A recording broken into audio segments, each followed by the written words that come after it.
Hello, everyone. Hope everybody's fine, and I want to thank you for following this segment or this story as far as Lavender Mist is concerned. I can't go into too much background because it's really complex what we're going to do in this YouTube. So a lot of it depends on, as far as the understanding is concerned. Um, I would like to get right into it because a lot of people who watched have already know the background.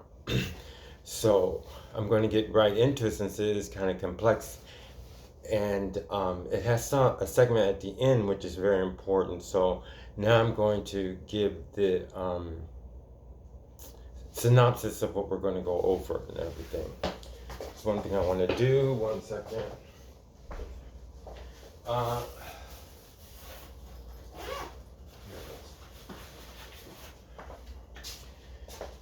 okay. Now, this is the story that I was telling you about as far as Lavender Mist is concerned. So it's the education that I received that helped me to understand how to enjoy viewing paintings. Okay. Um, like I said, I can't go into so many details because this one is going to be really compact. I don't and complex because I have to leave out a lot of context and reasons in order to get through the whole thing. So I have a summary of everything that I'm going to talk, a summary of what happened as far as the education is concerned, an experience or an event that happened in my life. And then I'm going to, so that's going to be like the summary. Then after the summary, I'm going to speak about different people in that event, which I felt was the most important as far as telling the story, because the people were the most important part of my of the education that I received, and it's just a life experience. And then after that, I'll explain how that ties into um, helping me to view paintings better. And at the end is the most important, and that's why I kind of maybe like tone things down as far as the story is concerned, because I'm going to explain the process that you have to go through as far as becoming a master at viewing paintings or viewing, I like to say, viewing masterpieces at the National Gallery of Art. Let me get the name right. So so it's gonna be at the end. It's gonna be how to master the art of viewing at the National Gallery of Art, and I made it specifically for the National Gallery of Art because if I were to do it for every museum, it would be totally different. So in order to make things specific and to make the program, so I can explain to you how to do it, it has to be one specific museum. I've been to a lot of different museums, and they have curators. And the one at the National Gallery of Art in Washington D.C. is spectacular. I mean, if I went to the one in France, I think it's called the Louvre. My friend tried to help me pronounce it. It would be totally different. So I'm telling you how to, at the end, and I'm talking about it a lot because it's very important. That's what the whole thing is about, is being a master at viewing masterpieces at the National Gallery of Art, okay?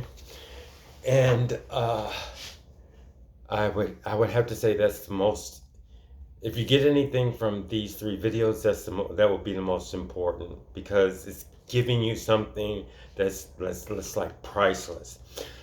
So now I'm getting into my experience. Okay, like I said, when I said before, and I'm not gonna get too long into it, but I went through. I saw this painting, which is Lavender Mist by Jackson Pollock, and I explained about the education and the things I needed in order to that helped me understand the paintings, that painting better, which enabled me to understand all paintings better, all masterpieces. So the story that I had, the story that I'm going to say, like I said, this is the summary of the story, which is, the what happened, this event.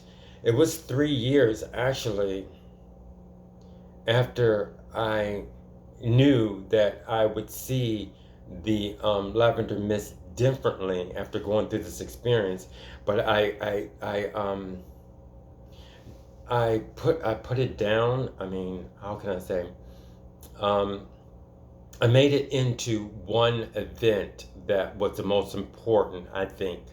So this one is geared toward one event that happened to me, and when I came out of the event, I knew that's why I think it's just mostly this event, because after I finished that event, after that thing happened to me, I realized that I knew that I had changed, and I knew that I would view lavender mist differently. Although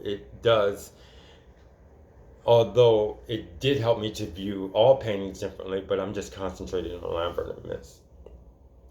So this is when I was much younger. I had just left the Jehovah Witnesses. Okay. Another thing, I'm not going to put a lot of reasons, and I'm not going to put a lot of context in order to move the story, in order to get the main points out. So a lot of people's names, a lot of exact places, and what was going on in my mind and what was happening, I'm taking it out in order to get through this YouTube. But I do have to explain something. When I was younger, I think what put me through, helped me to go through this experience, which was really dramatic. I had to have something, okay? But I think when I was very young, I mean, I was like maybe 10 or 11, maybe 9, 10 or 11. And my sister brought home a shorthand book, okay? You have to look up shorthand if you don't know. I mean, it's not really popular nowadays, but it was very popular in the 70s, 60s, and 70s. So she was learning shorthand, and I have to say Bromel. That was my foster sister, actually. And I looked in the book and I saw the first lesson. It had vase, ace, and words like that.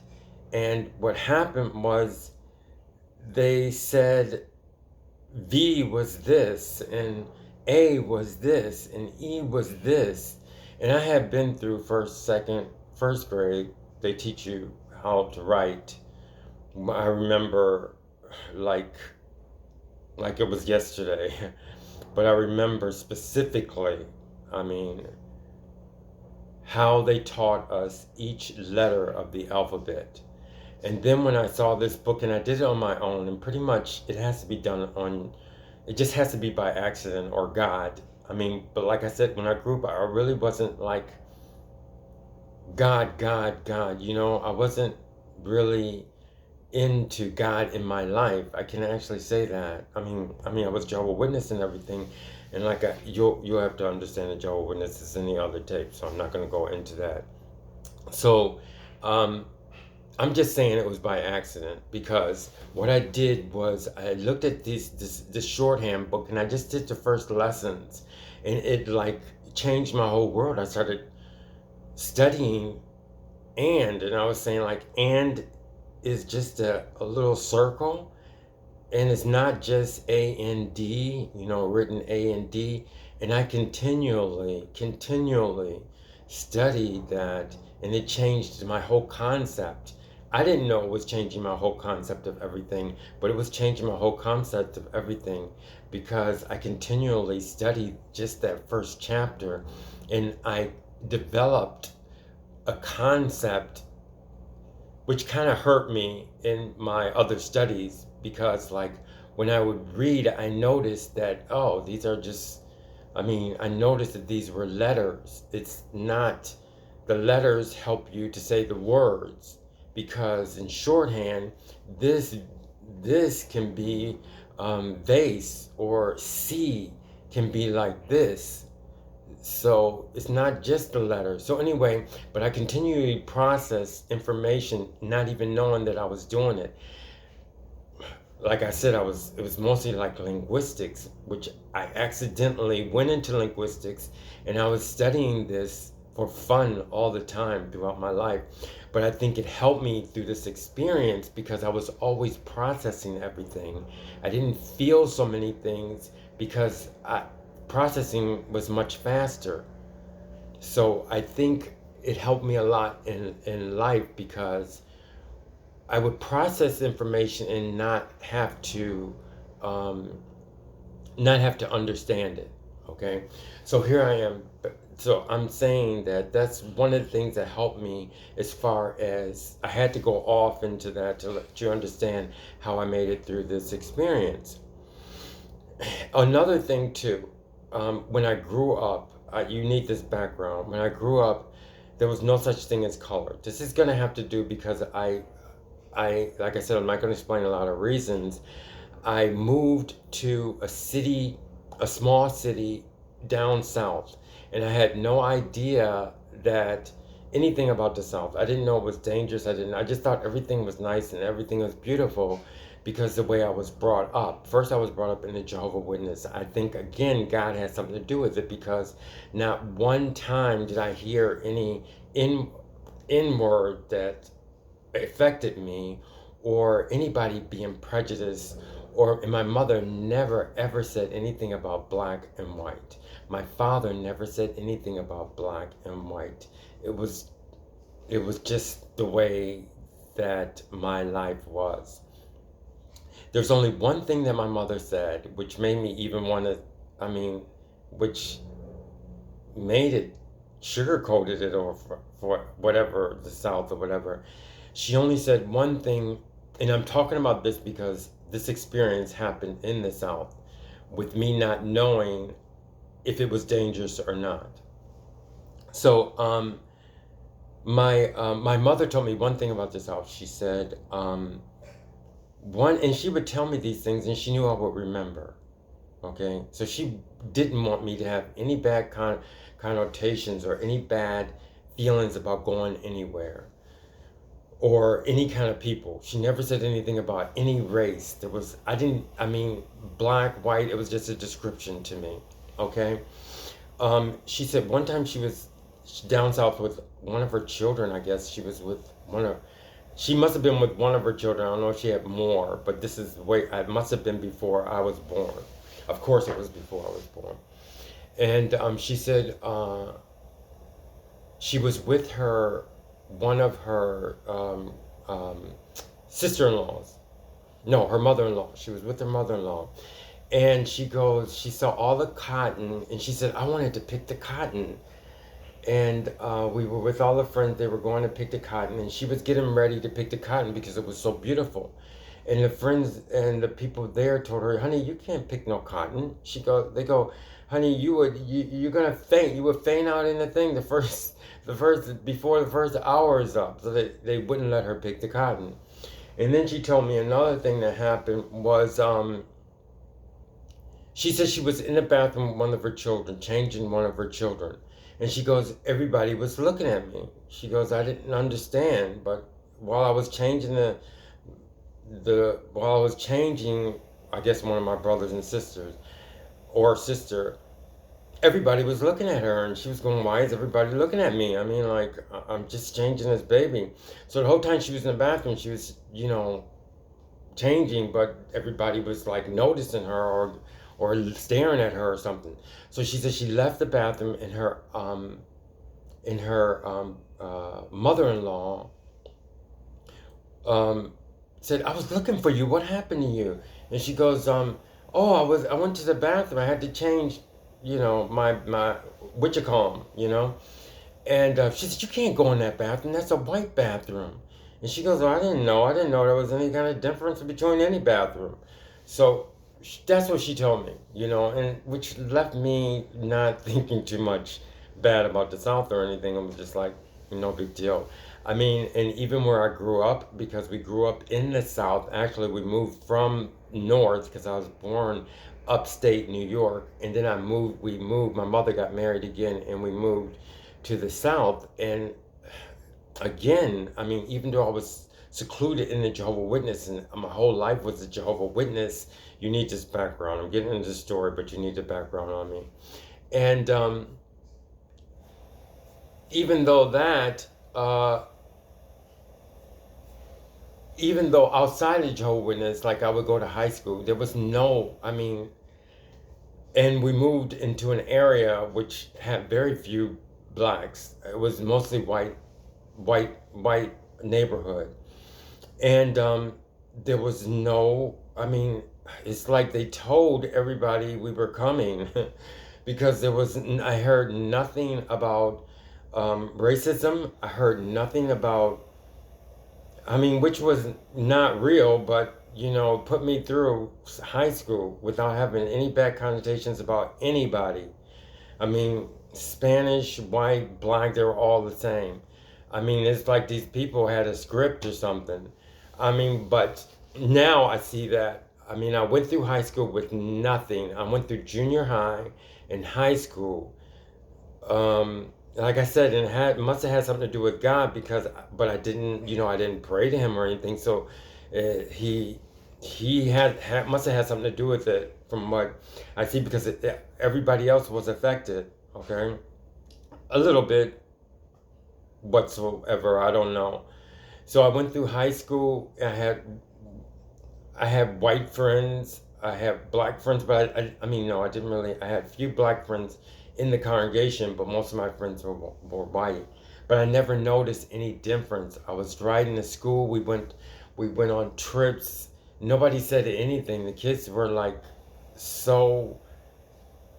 It was just so well mannered. Of course, I have to say that a lot of them were in the military, so it must be that. I mean, that had to have been a big part of it, but it wasn't all the biggest part of it.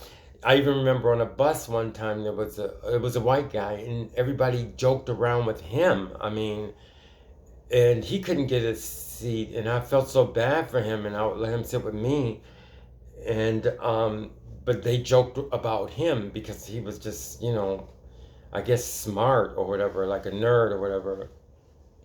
And I liked him, and and I would sit with him, but it was nothing with me, nothing. I don't care, even they had hardcore people that you would think would be prejudiced, but they never showed me anything. So that's how this is to set up how I was.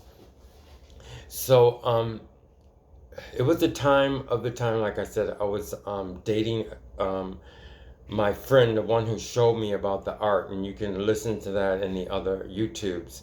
Anyway, I left. It was a very sad situation, and I needed to understand more about life, okay? Because I had left the Jehovah Witnesses, and I didn't know about anything. I didn't know about how to go about doing things, because in the Jehovah Witness, your friends are everything. And if you need something, you ask your friend. If you need a job, you ask your friend.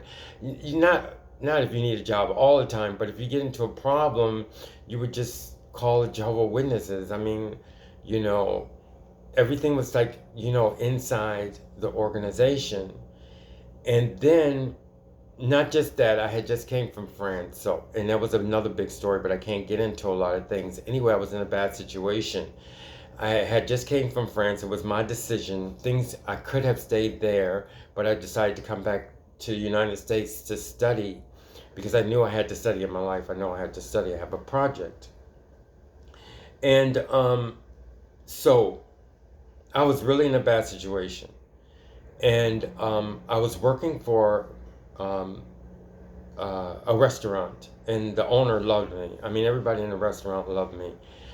And I loved them too. And however, like I said, I was in a bad situation because I had left Jehovah Witnesses. I was staying in like a room, but my friend um, gave me an apartment. I mean, It was just the honest truth. I mean, he knew I was going through a lot of things, so somehow he had an apartment. I don't know if it was his or one of his friends, but he gave me a key to a very nice renovated apartment. And so I was living there. He didn't say anything about rent or anything, but I knew I had to pay. But he didn't. It was no lease or anything. He just wanted me to, to help me out. So I was staying there, but I knew I had to leave, and I had a very nice relationship. Like I said, it was a person that I mentioned in the last YouTube. He was a doctor. He was very highly intelligent, and so I had everything going for me. But another thing too was everywhere I would go, because I was very popular in the Jehovah's Witness, I would see people that I knew and I couldn't talk to. One time I was in a library and one of my friends was sitting right next to me. She wanted to speak to me, and she couldn't talk to me because I was disfellowship out of the Jehovah's Witnesses. And then I had another problem. I didn't understand about relationship with men. I mean, I didn't even think it existed. It would have helped me if I knew that it is possible. But when we would go out to restaurants, and I felt so like, I don't know. It just felt so funny. We would go, like when we would go shopping together and things like that. I felt like the Jehovah's Witnesses were looking at me all the time. So it was a very bad situation. And then my whole family was Jehovah's Witness, and they didn't want anything to do with me. I couldn't talk to them, and I was in that kind of state. So I decided, which was very sad for my relationship, and I had to go to like I said, I had to move somewhere. So I decided to move to down south, in the deep south, in a city in the deep south. And wait, I'm getting okay. So I decided to move to the deep south, and thinking that everything is beautiful and everything is wonderful, and everything I learned as far as the south was concerned in high school, I figured it was all over with. I mean, that was the early ages when I would see it on TV or in the movies, things like that. I just figured it was a long time ago and everybody got their act together. You know what I mean? So anyway, so that happened, and I'm getting some kind of message. Okay, but anyway, still going. So I moved to the. I'm not gonna say a lot of things, like I said, to move this story forward. If I sound rushed, it's because I am rushed. I mean, there's only so many things we can do during the day, and this is very important to me. But like I said, I want to get you to understand yourself how to view these masterpieces, and you can master it perfectly. So anyway, getting back to the story. So I moved down south. I mean, in the deep south, okay, to a nice place first. And I noticed, so we're skipping over a lot of things. I'm not going to say the place. So at one point in time, because I'm a person that likes friends and people. So I have friends and I have people, and people that I would meet, and they would become my friends, and we would do things. But I noticed in this town, it wasn't that big. Kind of big, but not that big. I noticed this one person. Like I said, I'm cutting out a lot of things. He would always say to himself, but I would see him all the time, and he would like walk around. He was white. I have to say the colors because it was a big deal in the South. Maybe it still is. It's not that long ago. I'm not that old. I am old, but you can't say it's that old, that long ago. So I'm seeing this person. He's walking around, but I didn't really notice him too much. But I noticed he's always by himself, and he was white. He always cut his hair, not short, but it was kind of short. And he would wear usually no shoes. I mean, he liked walking around. It's a nice weather place where they have nice weather. And I never thought I would ever talk to him or be his friend. But he's important because he starts the event that I'm going to go through. So anyway, we I meet one time we get in contact with each other and we start talking. And so we start talking, and he likes me. I mean, I was poor. Usually when I'm poor, I don't drink and I don't do anything physical, sexual or anything. You know what I mean? So if I'm doing very badly, that's how I am. So all of my stories have, as far as here, has nothing to do about, doing anything with anybody. And plus, I was actually in a relationship, but I left it. I left my friend. Okay, so I'm still in love with the doctor. Okay, so anyway, so I meet this person, and he takes to me, and we start talking, and he doesn't talk to anybody, but he talked to me, and we really had a nice friendship, and we just really hit it off. He was a very beautiful person, very nice person. And I remember one time we ended up in this lake over by a lake. It was a small lake, kind of not small, but it was you could pretty much see like the whole lake if you like went like this. And we were talking on this rock, and when we got to the point to where we were talking about religion and God. And the reason why I tell you is because I remember one thing he said that stuck out, and he goes, do you believe in God or whatever? And we were talking about that. I didn't say too many things, but I was saying, yeah, I believe in God. I mean, I think that there's a God, so I wasn't really religious. And then he goes, I used to be afraid all the time, and I'll call this my first friend. He goes, I used to, he goes, I used to be afraid of everything I was afraid of. And he goes, one time I was in my room at night, and I remember it clearly because it really rocked me when he said it. And he said the lights were out or something, and kind of dark. He goes, and he said something threw me across the room. I saw a bed, like when he was talking about it, threw him across the room, and he says nobody was there. He just said something threw him across the room. And I go, oh, really? What happened? I mean, were you bruised? He goes, no, nothing had happened to me. And he goes, after that happened, he goes, I wasn't afraid of anything at all. After that happened to me, I wasn't afraid of anything at all. So we kept talking. We were very close. We just talked about everything, which starts the story, because I can't explain how everything works out because we're getting through this. And this is the summary. We end up working for this, it was during a hurricane. A hurricane happened while I was in this city, kind of small city, down in the deep south. And we got in touch with a bad company because we knew that we could make money. I mean, we could make a living, and we could also help, people in the hurricane. But we wanted to make money too, And we got hooked up with a bad company. And the company was gathering people, like poor people, pretty much. But I didn't see that many black people. I mean, there was some there, but I didn't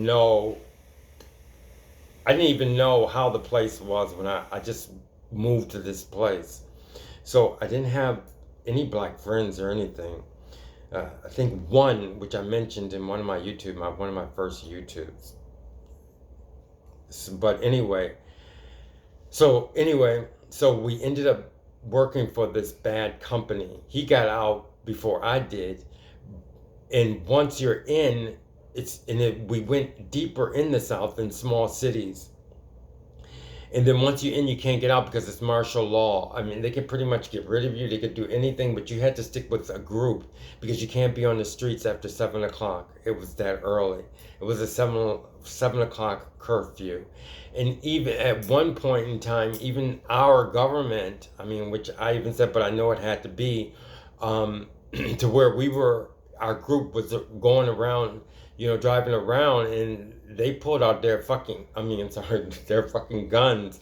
I mean, shotguns and everything. And they said, if you don't, and they pulled us over to this grassy area by the highway, and they said, don't move your fucking asses or we're gonna blow your heads off. I mean, because they couldn't have anybody in the streets. You know, I was in a very bad group, uh, always causing problems. I mean, it was just that way. So, and you had to stay with the members in your group anyway, and then they weren't paying us. So it was a pretty much bad situation to where if you wanted to get out, you had to pretty much have some kind of sense and you had to escape. So that's how it was. I did end up escaping with helping other people. I had other friends when I left the group, and I helped, and everybody escaped. So that was the bad thing that happened. Now I'm going to get into a little bit specifics of the story. Like I said, it was a pretty big, so I can't go over the whole story. So the only thing I pulled out was the people that I met and the people that were involved in certain things, which I felt was the most important to go over this story and affected me the most. Okay, so like I said, me and my friend, we moved into this. We accepted this job. Okay. And it was funny because, like, when they were taking us there, we noticed that we agreed and everything. They did the paperwork. And then they were going to, they had to ship us. It was more like shipping us there after we realized, but we knew that something was wrong, okay? Because they put us in this van, and then all these other people started showing up, which were like people who had just got out of jail. I mean, really rough people. And we couldn't get out because we were, you know, you just can't get out of situations. You can't go running when you don't have so much experience. So we were in this van with like a lot of ex-prisoners, I would have to say. You know, they're out of jail, just out of jail. And they knew each other, and they were really, really rough people. And then they had the guy who was driving. So, and then they put us in a van with, it was like no seats. It was like maybe like 17 people. I would have to say, I can't say 17, maybe 1, 2, 3. Me and, I don't know how many people, but it was packed van. I mean, we kind of some space to move around, but I remember that we were over by the left-hand side behind the driver, and we were crunched together, me and my friend, and we were like almost in shock, you know what I mean? And of course, he didn't have any shoes on. He always walked around with no shoes. You know what I mean? So anyway, so I was with him, my friend that I talked to you about, and he stuck with me, and I stuck with him through this trip. But like I said, we knew that something was wrong, and we're going to this area that's martial law, and there's nothing we could do, and we don't have any money. Not too much money. I mean, I kept a little bit of money, but we're in this kind of system now. So anyway, I knew something was wrong, and then we really knew something was wrong. It was like after an hour, they wouldn't feed us. I mean, we were starving, you know. So anyway, the only time we stopped in this area in like a jungle woods, you know. And that's when we knew something was wrong. So, but it was like a hurricane area. So there's nothing we can do too much. And then somebody in the van got cut or something with his eye. And when we got out the van in this jungle area, in this cabin, we saw a cabin and there was other trucks like us, other cars like us. But it was all mixed people, mostly white, some black. It was black and white, I guess, you know. But I wasn't really, like I said, I grew up not really noticing color and stuff because I didn't have any problems with anybody, okay? So I didn't pay attention too much on color, okay? And difference in people and stuff like that. So, but I noticed that when we were in this jungle, okay, that it was other vans, maybe like 4 or 5 vans with people like us, okay? So we moved, and they put us in this, we moved into this cabin, okay? We were all in the cabin, and we had these people, all the drivers or leaders or whatever, they were talking at this table, and I was tired, and I remember sitting over by like, it wasn't furnished, kind of furnished, but not very lightly furnished, you know? And I was laying on the floor, but I remember looking at the area with all the people just all around, because we got out the vans and we got into the most of us went into the cabin. And then I noticed these people, I guess the leaders, they were talking about where to put this person on. It seemed like that, okay? So anyway, that was a little while, and I remember maybe it was a little chilly because I had like a blanket or something. I don't know, I grabbed a blanket. So anyway, we got back out of they were finished talking, and we got back into the van, and I noticed this one guy said he was bleeding, and because he had gotten a fight in the van or something. And he said he wanted to he wanted to go to the doctor, and they go, well, if you want to go to the doctor, you have to hitchhike on a highway. So do you want to hitchhike on a highway, or do you want to just go? And he goes, I'll just go. So he was bleeding with his eye or something. So, and he had to, I don't think it was in his eye, it was a cut like here or whatever. So anyway, he ended up coming back into the van. So he was a black guy. There were some black guys in the van also, but not as much as other races. So anyway, but everybody was poor, or everybody was in bad condition because they had just left prison or something. So anyway, we got back in the vans and we were driving. There's nothing you could do because you don't know anything. And I didn't know where I was, and I definitely wasn't hitchhiking anywhere. So we got deeper into where the hurricane area was. It was a natural disaster, hurricane, flood, hurricane, all mixed up. It was pretty bad. I'm not going to say which one it was. So we were driving and driving and driving, and then all of a sudden we all got hungry, you know? It was like everybody started like, when are we going to eat? We're hungry, we're hungry, we're hungry. And they kept, not pulling over. Then we had to go to the bathroom, and we were hungry. So then after that, he goes, oh, we're almost there. So he pulled into this diner. Plus we needed cigarettes. Cigarettes are important. I don't know why they make them so expensive nowadays. They're very important, especially if you're poor. So anyway, we went into the diner, and it's like all our group, because they had, like, when we went into the jungle with the cabin, it was secluded. There was a lot of different drivers, but we were in our group. That's what I seen. I wasn't observing too much. So anyway, we went to the diner and we filled up a whole section, and they gave us cigarettes when you could smoke in the restaurant, thank God. And we had coffee, we had something to eat, and we had cigarettes. Okay, they gave us cigarettes.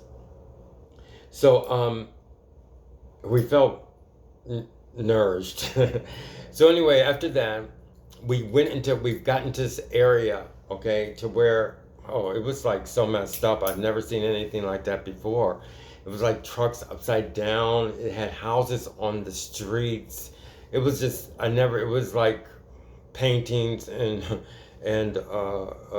masterpieces, okay? Anyway, things I've never seen before, like close up, okay? And everybody was like at all over.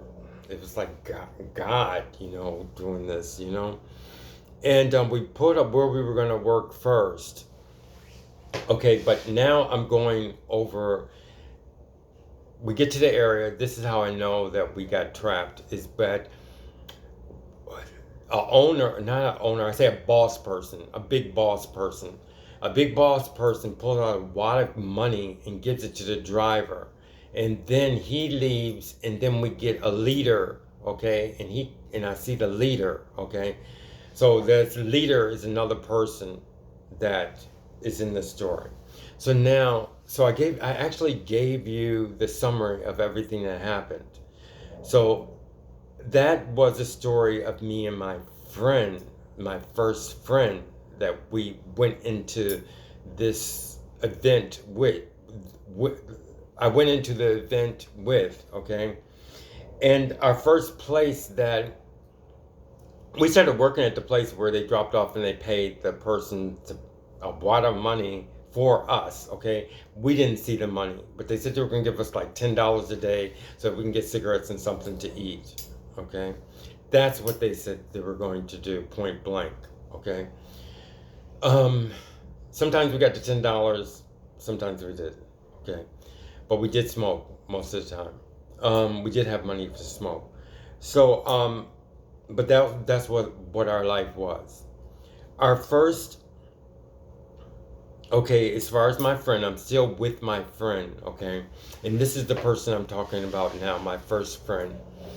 Um, so we ended up going to this after work. We were put right to work, okay, into this big store. I'm not gonna say the name, but a big like a warehouse store, and the insurance company, and they have millionaires, and what you have to do is you have to pack up the things for the millionaires trucks, okay, that we just know them as millionaires, and they come in and they buy the stuff after the insurance company makes appraisals or whatever, and then they buy the stuff, and we put the stuff in their vans, okay, we put the stuff not in their vans, in their trucks, big trucks. So we did that, put to work point blank, okay, until like 7 o'clock. So then we've had to find, and everything was so messed up that it was just, you had to find camp areas. So our first camp area was actually the US government, okay? And they made us get, tetanus shots in our group, and you have a group, and they know the group. I don't know how these people know everybody in the group, but I don't know if they put tags on you, whatever, but these army people know exactly what group you belong to. It was no tags or anything. They just know each person. I don't know if they take pictures or whatever, but they get to know exactly if you do something wrong, they know which group you're in. I don't care. And they gave us like 3 tents, okay? And it was set up like the dorms, okay? And so that's that. So our group had like three um, 3 tents or 3 dorms, and they had it connecting so we can go from one tent to the next. But maybe 8 of us was in each dorm, but it was tents, big tents, nice too. They knew how to cook. I've never tasted any food that was so good.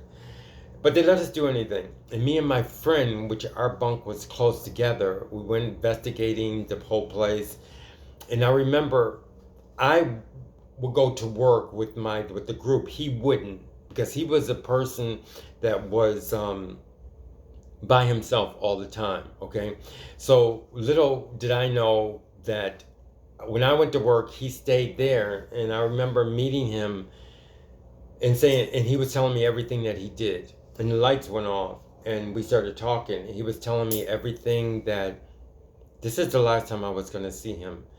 He was telling me all of his experience and everything and how he got out, and he went to go see this construction area, and he was talking to this guy who does houses and drywall. And I knew that I understood everything he said because I was a drywall hanger and I worked construction, but I didn't say anything. I just listened to how his plan of him getting out.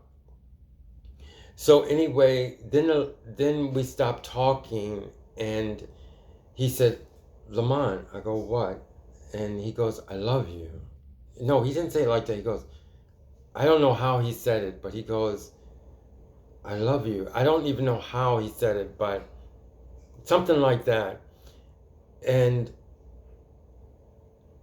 I don't know, but it was, and only thing I was thinking was, I was trying to wonder what I did or what I said to him that made him say that. But it was so heartfelt, I can't even copy it. But he told me that, okay? And then the next day when we were coming back from work, the army men, U.S. Army men, was kicking us out. They kicked us out and said, "You got to get out of here," because because there were always people who didn't work and stayed behind, and they would cause problems for us. And they were smoking marijuana, or they were selling marijuana or something like that. So if one person in the group did something wrong, they would kick out everybody. So everybody was kicked out because of these people. And I was coming from work. We were coming from work, and I remember getting out the van truck, and they said, "Get out, get the fuck out of here." You know what I mean? You no good. They really know how to. They really know how to make you feel bad. So anyway, we had to look for another group, but I never saw my friend again. So everything in that story that I just told you, that part was about my first friend. The next friend that I'm going to tell you about, this is very important. because it was through a lot, constantly, a lot. Um, was a person who didn't have a name. I call him no name because I explained to you the situation. One time we worked with this one, it was a guy, very well connected. I mean, as far as money was concerned. And he had us work in an area. It was like a stage kind of thing. First of all, we went to this area which overlooked a field, and he had to pick which people wanted to work at this job. This job started at 11 o'clock at night, or 11 or 12 o'clock in the morning, like dark. 11 p.m. I'm talking about. But at 11 p.m. we would eat, and then he had this big field. It was very big. It was like a stage, or I'm not something like a something that you would see in a like a studio or something. And they had all cars there with very big lights. I mean, like I don't know what they call them, floodlights or whatever, but it would light up the whole area. But it was like a stage type thing. So you would get, when you come to the area, you go under this. It was like two floors. They had observation, and then under the observation, he would have all this food. And I was small, so my stomach was small. I mean, so I remember all the food I wanted to eat, but I couldn't eat. And I was one of the people that he picked, but he only picked men, okay? So we would eat. So anyway, when we're doing the job, we would eat. We could go to the bathroom anytime we wanted. It was the only thing that was bad was it was so late at night. We would work until like 4 o'clock in the morning before the sun went up. Had to be dark. So the only thing I remember was all the spotlights. And then in the field, we would wash these cars. They weren't even dirty. We were washing clean cars. Not really dirty, really. Because sometimes we wash the same car over again. But it was a very big field, and they had these big lights. I guess they call them floodlights or whatever. But it was more expensive than the street lights. It maybe one light had like 12. So the guy was pretty much well connected. And it was big, and it was like a lot of cars and trucks, different kinds of trucks, And so he would only pick guys, and we would wash these cars. They had one wall that we would wash. It was in the center, but it wasn't like large wall, maybe 8-foot wall or something. And sometimes we had to wash that wall. But we could pretty much wash what we wanted to, but we had to keep busy washing cars. I mean, cars that wasn't really that dirty. And I remember washing over by somebody, and they were saying that this guy likes to watch guys washing cars, something like that. But, that's what they were talking about. And I remember washing one truck, and he was weird truck, but it was expensive. It was a weird truck, like I'd never seen before. And he got into the van, and I was washing it, but I was also sleeping because it was so early in the morning. Madrugada, they call it in Spanish. So one time they had this gasoline thing, and you could wash the pipe, if you wanted to. Like I said, we were just keeping busy. And so one time I had the gasoline. This is how I meet my next friend, one of my friends in the story. And it was this gasoline. And I remember the gasoline was in a bucket, and I was washing this pipe just because it's something to do. And I was washing this pipe with the gasoline, and this guy comes up behind me. Nobody would mess with him. He was white. He had long hair, but nobody would mess with him. Okay, he was that type of person. But like I said, I never thought anything about anybody. You know what I mean? I didn't have any connection to thinking, stereotyping anyone. But nobody would mess with this guy. So he said, "Hey." And I looked up behind. He goes, "Do you want a cigarette?" And I go, "Yeah." So I take a cigarette from him, and I'm getting. This is when you have the matches, not the lighters. And I was getting ready to light the cigarette, light the match. And there's gasoline there. I didn't even realize it. And he goes, "Wait." I go, "What?" He goes, "What?" He goes, "You can't light you can't light a cigarette when you're working with gasoline. Everything will go. Oh yeah, I didn't realize that. So he befriended me, and we became just like that automatically. So then we started washing his car. It was in the center of the field. It was like a stage, really, with the lights. Something you see in the movies. I felt like I was in a movie, you know? Because the guy, they had the observation tank. He was there watching all the time. So, so of course I didn't know what was going on because I didn't care because I was sleepy. Everybody was sleepy. Of course I was. And I remember washing this car with him. That's my new friend, okay? He didn't like saying his name. He didn't want anything about saying his name, and he didn't want anything about where he was. So to me, it was like an angel. I mean, it's like, how in the world this person doesn't have any, he doesn't want to talk anything about his identity or anything about that, but I was telling him about me. So anyway, and I would ask him like, well, what do you do? I mean, like, what have you done? You know, so he just wouldn't answer. We would just beat around the bush type thing, you know? I'm doing what I always wanted to do, you know, things like that. But he's a nice person, but nobody would mess with this guy. So anyway, we were washing the car, and he was there on the side, and he just connected with me so well, like so close, so much of a friend, you know. You know, just that clasp. We didn't touch or anything like. It was no. It was just like we just connected so well. So that's the story of him. That's how I met him. Okay. And then now I'm going to cut the story to something else. I started working. We finished the job. I told you about that job. But I was working with these other guys. These guys had a van. These guys had these guys had a car, okay? And we were working, and it was getting to be 7 o'clock, and we can't be on the streets. So everybody had to put their money together and get into this hotel, okay? It was a cheap hotel. So anyway, I started working with them, and they smoked marijuana, but I didn't like smoking marijuana. But I noticed one thing is in the morning they wanted to smoke marijuana when they didn't have any left, and I was joking with them, and I noticed that they got really upset, you know, because I said, I mean, you smoked all the marijuana at night, and you want to find these little cigarettes and smoke more. It was like so funny, but they wouldn't laugh at. But anyway, we got back to our camp, our new camp, because I said we would get kicked out of camps all the time. Anyway, this is still about my friend with no name, but I'm telling you what happened. So we're sitting at this.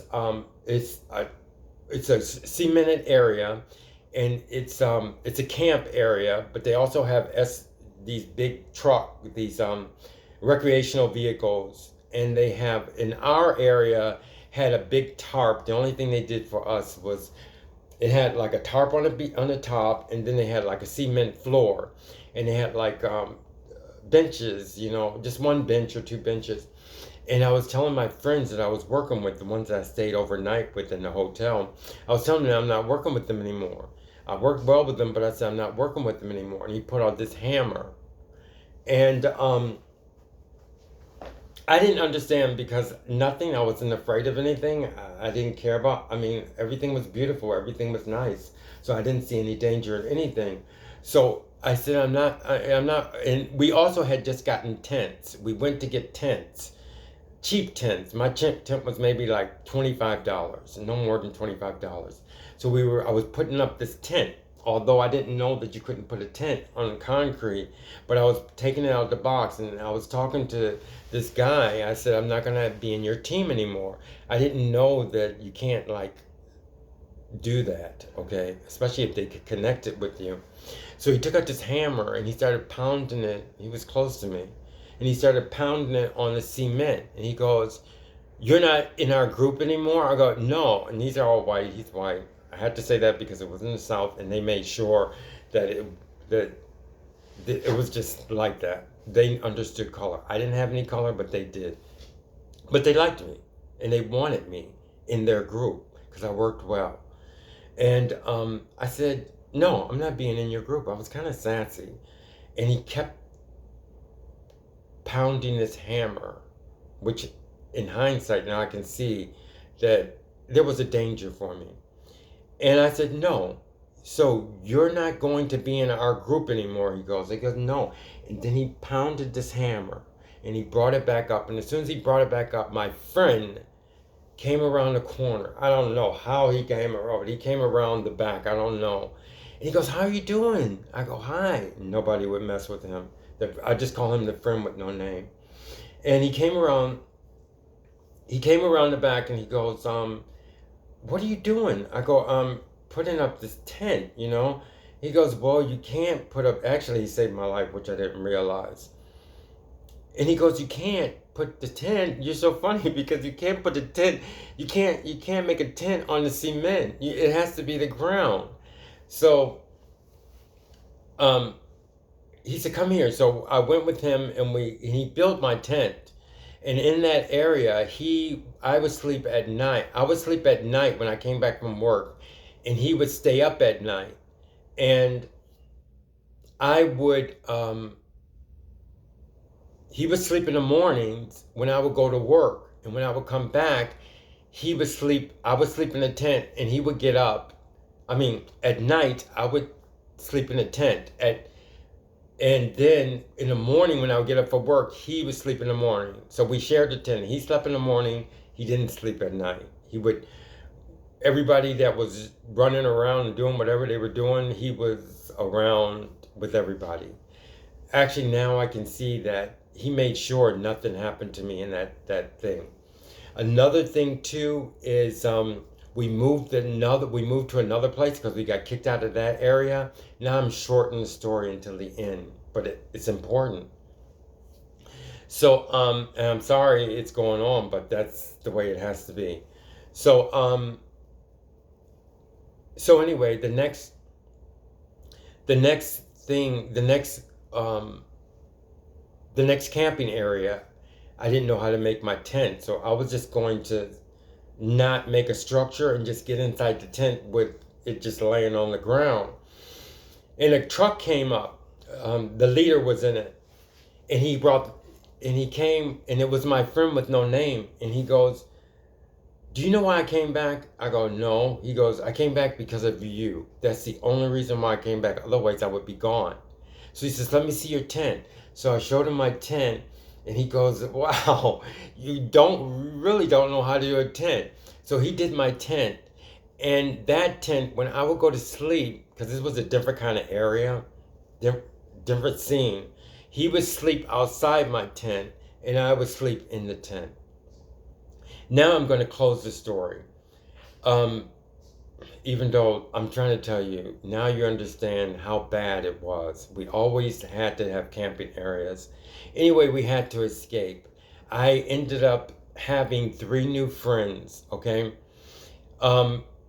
which helped me out. And we couldn't get out. We still couldn't get out, even though there was a better type of, we got into a newer, I got away from, I left that bad camping people. I left the group, which another thing, the leader didn't like that. I didn't realize that. So I went with these other 3 people. And so the leader would have to come and pick me up in order to go to these jobs, okay? So that was a danger. I didn't realize that. So I just did whatever I wanted to. So now I got to close this story because it's getting too long.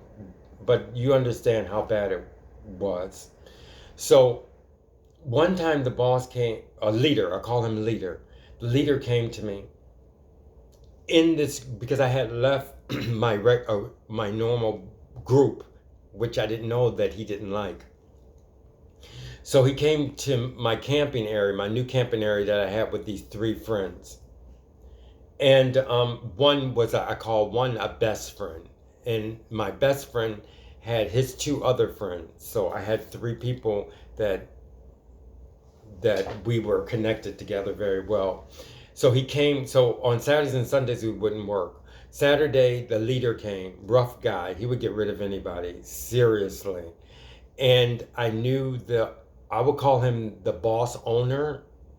They had a house, very nice house, far away. Sometimes I would go see it. It was really amazing. But anyway, the leader who had the van or the truck that I would ride in came to me, okay? And he said, come and help me throw some things out. And I went to help him throw some things out. And he goes, who's protecting you when we were throwing the things out? And I didn't know that my life was in danger. But back then, I didn't even understand. I was baffled. He's saying, who's protecting you? And I didn't know what he was talking about. So if he's telling me so matter of factly, like, who's protecting you?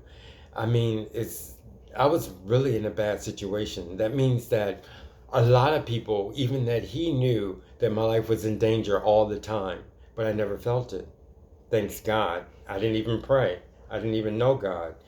And so God was protecting me for his own reason, okay? Like I said, I wasn't praying or anything, but I didn't say anything against God. But anyway, so he kept saying, who's protecting you? And I was baffled. He said it twice. And then he said, come with me. So I came with him, and I left my friends. And he put in a van these really rough people. We went in this real rough area, and he put them in a van. In his van truck, I call it. So we were in these van truck people, and they pretty much respected me.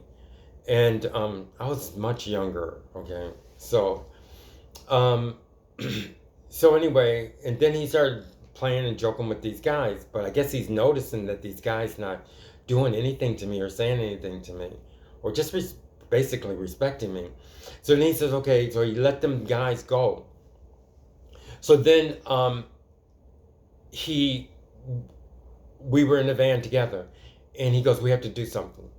So so we were in the van already, and we were driving, just me and him, and he went past my camping area, and my friend saw us and stopped the van and ran over to me and goes, Lamont. I call him my best friend there. So are you we're cooking dinner. Are you coming to have dinner later on? Are you gonna eat dinner? I go, yes, you know. So so he says, okay, we'll be waiting for you. Thank God. So he left. Then the leader took me into a jungle, okay? First of all, he started throwing away, in the first part of the jungle, he started throwing away these new things that belong to people. And I said, why are you throwing away all these things? He goes, what do you care? And I go, because these things are, I mean, they're not worthless. They're new, and they're construction materials. He goes, excuse me. He goes, well, what is this? I go, well, this right here is a jack, and it's new, and they use it in drywall. And he goes, he kind of like didn't care about anything. So he says, come with me. We're going. So just get in the van. So I got in the van with him. I actually liked him, you know. So we got in the van. He went deep, deep into the jungle, and this guy knows jungles. So we drove into the jungle, and then we were driving. We were like in the middle of the jungle, and he turned and make a U-turn, and we were going like in the opposite direction that we were coming in. So then he got some army ants was on his heels. He goes, oh, so got some army ants. They started biting his heels. You know about the army ants if you lived in the jungle. And I kind of helped him, and I felt some kind of admiration. I don't know. And we got the army ants off of his heels. And then we were driving just very, very slow. And he stopped the van. And he goes, see that? It was a little piece of wood. He says, see that piece of wood? And I go, yes. He says, I want you to get it for me. So, okay. So I got out the van. I didn't know of any danger. So I got out the van truck. Kind of like a van, but a truck. But it's a van. And I got in front of the van, and it was maybe like 10 feet. And I bent down, and I looked at the van. I don't know why you would look at the van. But I picked up the piece of wood, looked at the van, and I waited there. I don't know why. And then that's just the normal thing that people would do, I guess. And very slowly, and I picked up the piece of wood, and then I came and I gave it to him, and he didn't want it for no reason. So I understood that that was a danger too. Now, in retrospect, I mean, after everything happened, like I understood what he wanted to do, because he got rid of people. You could get rid of people because it's martial law. You know what I mean? Very easily. There's no police, no nothing. And plus, he knows the jungles like the back of his hand. And so I got into the van. I wasn't afraid or anything because I didn't know anything to be afraid of. And I remember looking at the trees, and a weird voice came over him. It was like, Lamont. I go, yes. I was talking to him, but he was talking, but he was sounding really strange. And like it was somebody else, very like calm and mild. And I was looking at the trees, and he goes, you're going to remember this, aren't you? And I go, yes. And I thought he was talking about the trees, but now I know the situation, okay? Anyway, he dropped me off. And then the next day, the reason why I know that there was something now, that of course I know what was going on.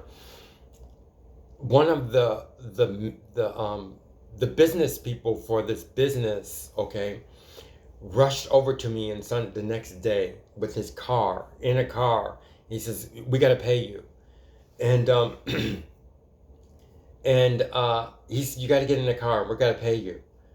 So I got into the car, his car, and I knew that we were going to the boss, the big boss owner or whatever house, because we went to their house one time, because the leader would take me there. The leader kind of liked me, but he liked me. But if he wanted to get rid of me, it was no big deal. The leader boss said it, because he told me, he says, who's protecting you? So I knew that my life was always in danger, but I didn't feel any danger, thank God. So when we got into the car, like I said, the business guy, accountant or whatever, I seen him a few times, but he would do the paperwork and the money. So we were going over this long bridge, and it was deep in the south, and it was small, and it was like a small city. So we were going into this bridge. We were going over this bridge, long bridge. And he goes, who's protecting you? And again, it was like baffled. And I told him something because I didn't understand what he was talking about. And then he said again, I know. He goes, but who's protecting you? It's like, so matter of factly, like he knew that somebody was protecting me. That's the second person. So anyway, he said, we're going to pay you. I'm going to take you to, I'm not going to say the names because I want to keep names and context out. So we got to the house, the beautiful house with the like bayou going through and shit. I mean, and stuff, you know. So we went into the room, the big room, the beautiful house. And at the desk where this person pays the bills and stuff, he said, go over there. And he waited for me at the door. And they said, the person said, how much do I owe you? And I go, and I was calculating, I don't owe you that much. I'm giving you this. And they wrote a number and they put it across the thing. And I said, and instantaneously I knew that I could escape me and my friends with this amount of money. So I didn't say anything. I said, okay. So I took it. And then the guy was waiting for me at the door. He took me back to our camping area. When we got to the camping area, I told my friends, it's not, that didn't happen. When he took me back, it was more like a voucher or a check voucher. It was in between a check and a voucher, not a vulture, but a voucher, okay? A voucher or a check. And we went to this convenience store, okay? And it was so fun. It was so weird. When we went to the register, he had to give it to the guy. I couldn't do it. And the guy who was paying me, but he had to pay the other guy, the accountant guy, he said to me, and he used the N word. He said, okay, I'm not going to say the word because I don't know, I want this YouTube to go through. But he used the N word. He says, a blank with money. He said, a blank with money. And then he said, what you gonna do with all this money, boy? You know, like he told me, what you gonna do with all this money, boy? A blank with money. That's the N word. He goes, what you gonna do with all this money, boy? And I didn't say anything, I was just in shock. But that's again my processing because, like I said, I learned at a very young age to process things. I would take things in, but I wouldn't explode. I mean, I wouldn't bring them out. I would learn. I learned how to learn things like split second. So I was in shock and I left it in there like I was in shock, you know. But anyway, I took the money and we got back. He drove me back to where my friends were and I said, we can get out. And after he left, I said, we can get out. So I had to do a plan. And I made a plan. It was kind of complicated to get out because it was so deep into an area. And we got out and we made it to the big city. So that was the story that I have to talk to you about. Now we're getting into how it affected me, how it ties into becoming a, okay, we're gonna have to cut this because my friend's here and then I'm gonna cut it and I'm gonna add it to it, okay? I'm not making two videos, I'm making